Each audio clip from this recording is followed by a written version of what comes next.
brought to you with the Traction Reaction Podcast out here, IMSA Sports Car Weekend.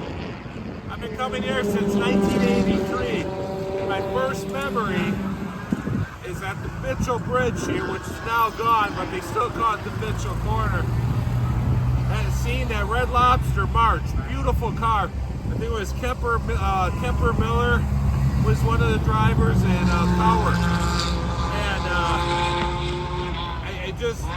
It was just a new world that had opened. Somebody that was, that grew up on oval racing, sprint cars and midgets at the Milwaukee Mile Hills Corner Speedway.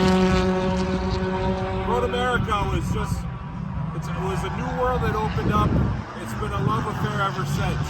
So we're going to be talking to Eddie LePine and Jack Webster about some of their IMSA memories.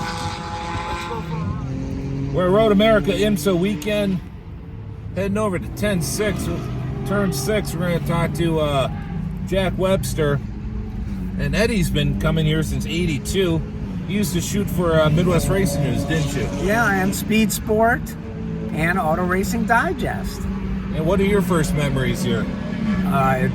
Just seeing these cars, these prototype cars back in the day was just, it was a sight to be seen.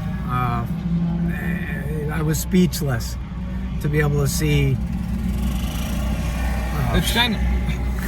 That's kind of the way I felt, coming here. I was here the year later, and '83 was my first year. And just, the cars, I knew of the cars. And I was,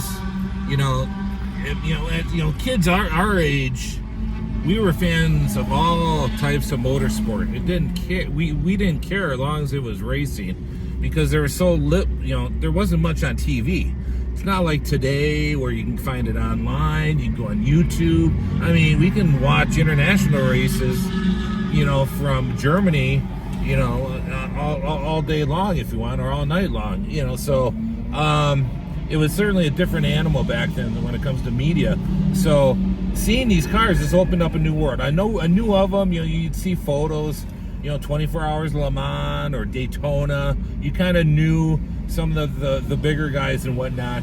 But coming here and seeing these cars in anger, as they say, in person, was just exceptional.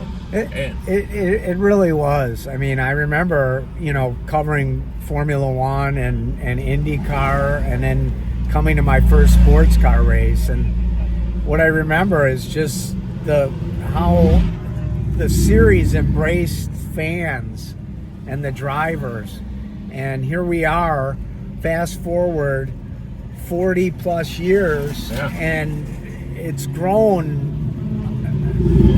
unbelievably huge, and they've still kept how they started with the fan-friendly atmosphere and the families and the autograph sessions.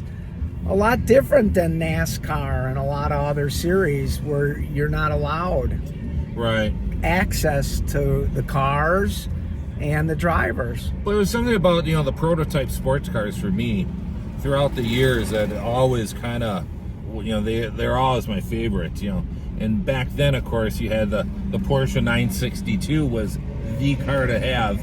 And then, but you had other cars, you had the Marches, and then later, Nissan and Jaguar. But they were just rockets on the speedway, and the sound of those cars. It was certainly a wild time, wasn't it? Oh, it definitely was an era in the '80s with the prototypes, and like what you said about, to see the 962 and the Nissan coming in with it was basically a rocket ship.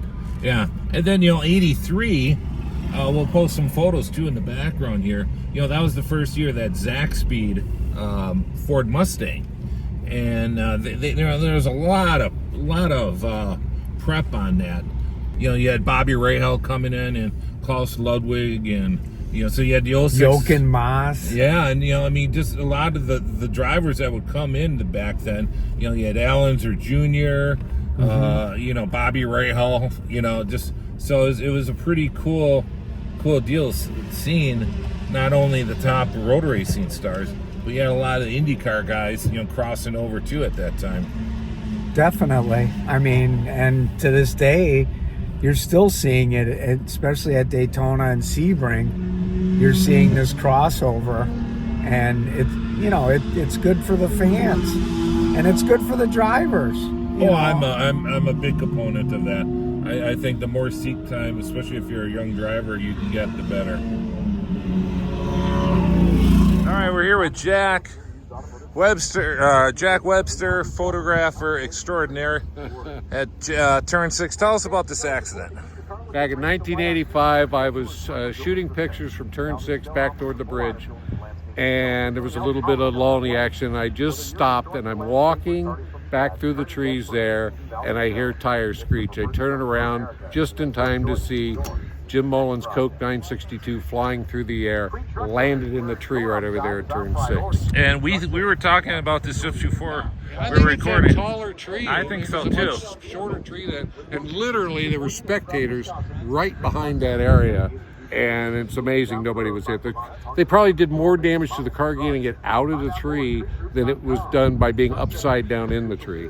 And I ran into Mullen as he's coming down away from the trees, and I said, "Are you okay?" He says, "Yeah, I'm fine." He says, "I'm better than the car is." Yeah. But he wasn't injured at all. The car actually looked pretty good, but it was wedged in there pretty decently. Now, what's neat about Road America, of course, is the footprint is exactly the same. Yeah. However, some of the safety improvements in that runoffs have been changed. Well, yeah, where that TV tower is back in '85, that was just a guardrail and no fencing. And a BFG car came on the inside of this corner. Mullen was on the outside. They touched. Mullen hit the guardrail head on, but the post was rotted. It laid down, turned into a launching pad. So, yeah, things are a little safer these days, but boy, it sure was interesting back then. Another reason to love Road America. And what kind of day was it? It was very similar to this, as I recall. Okay. Yeah, nice and sunny. No rain. Those fast 962s, man. Yeah. Two 962s right here. Yeah. You didn't grab any parts, did you? No, I didn't. In hindsight, you're like, oh, yeah, I know, eh? I should have. Fast Eddie, if he'd been with me, he would have Sure. grabbed a couple. But nope, I just got my, if I'd stayed there for 30 seconds more, I might have been up in the tree with the car. Yeah. Very good. Well, thank you, Jack. We appreciate it. Hey, and you sell your photographs, don't you? Oh, yeah. It's, and the book, Racing Pilots, racingpilot.com. Check it out. All right. Very good. Thank you. All right, man.